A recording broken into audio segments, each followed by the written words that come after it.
Aloha. My name is Pastor John Fuchigami, and I'm a wedding minister here in the beautiful state of Hawaii. Now, we're here to talk about how to write your own wedding vows. And I love it when couples write their own vows. Because what better way is there to make your wedding ceremony absolutely unique than by putting your one-of-a-kind love to word and to promise? All right, so here's my first tip. Start early. Don't wait until the last minute. I personally recommend giving it at least 3 weeks. Then when you're ready to start, have a discussion with your fiancé. Begin to talk about things like content, style, and length. For content, I've noticed that the most memorable vows usually touch on 3 aspects of time: past, present, and future. Now, for the past, you can talk about things like how you met, how your lives were before you met, and don't be afraid to add personal stories. In fact, remember this: the more specific your stories, the less generic your vows will be. So here's an example, made up. We met in high school, we became sweethearts, my love for you has not stopped growing since then, and now I'm so happy that we're finally getting married. Not too bad. But if you think about it, that could apply to really any couple or a lot of couples. So let's try that again, but let's add more detail. I remember the first time I saw you in science class. You had this amazing smile that could light up the room. And when Mr. Brown paired us together as lab partners, I thought I had died and gone to heaven. Over the next few weeks, what started as discussions over chemical compounds turned into long, wonderful conversations about our lives and our dreams. It didn't take long before you became the best friend I've ever known. Then came that fateful day 2 years later after dating.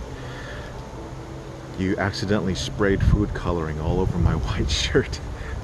You were mortified, but I started laughing. And we both laughed until we cried. It was at that moment that I realized how much I love you. And how I wanted to spend the rest of my life and all of life's happy moments with you. So, see, there's a little bit of a difference there. Again, more specific makes for less generic.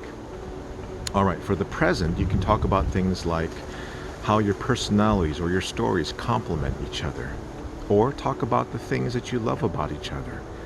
Again, be specific, less generic.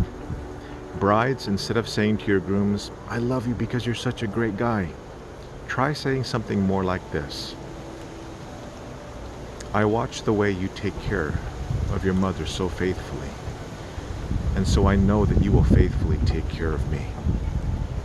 I see the way that you interact with my little brother, the way you relate to him, and so I know that you are going to be a great father to our children one day.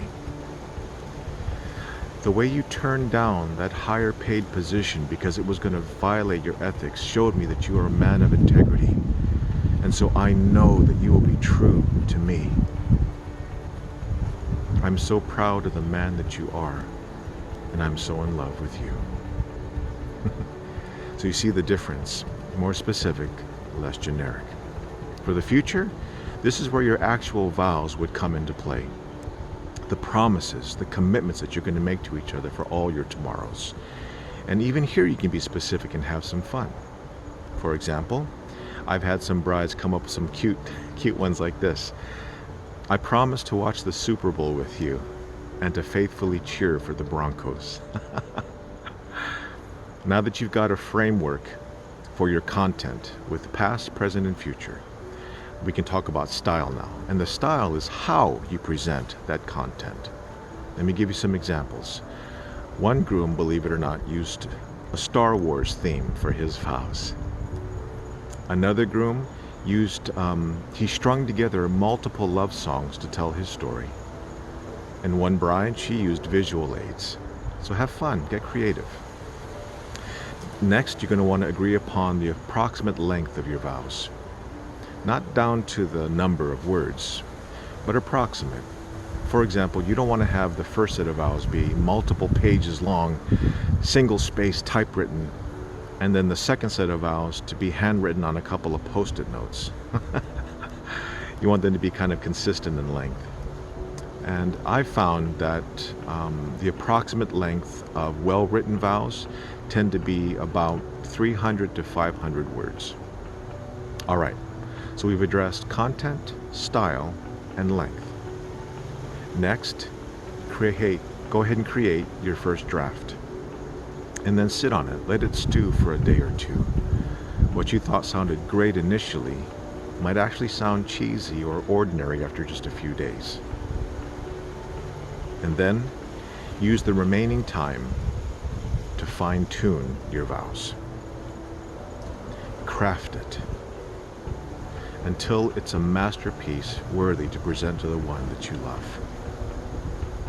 All right, so those are my tips on how to write your own wedding vows. Thank you so much for watching, and aloha.